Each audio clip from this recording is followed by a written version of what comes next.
রাত ঠিক 12টা। এই সময় আমার ফোন স্ক্রিনে একজন মানুষই থাকতো। তার সাথে যে কত শত রাত জেগেছি। আমরা দুজন দুজনকে অনেক বেশি ভালোবাসতাম।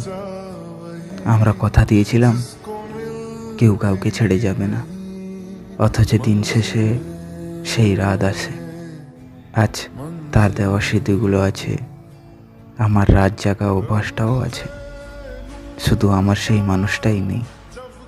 আমিও ভেবেছিলাম কিছুই হয়নি আমাদের মাঝে। ভেবেছিলাম দ্বিতীয় দিন ঘুম থেকে উঠে আবার আমরা স্বাভাবিকভাবে কথা বলবো, যেভাবে প্রতিদিন আমরা কথা বলতাম। কিন্তু এমনটা আর হয়নি। আমরা আর কোনোদিন কথা বলিনি একে অপরের সাথে। দূরত্ব আমাদের ছুঁয়ে দিয়ে কাছে আসার গল্পটাকে সমাপ্ত করে দিয়েছে।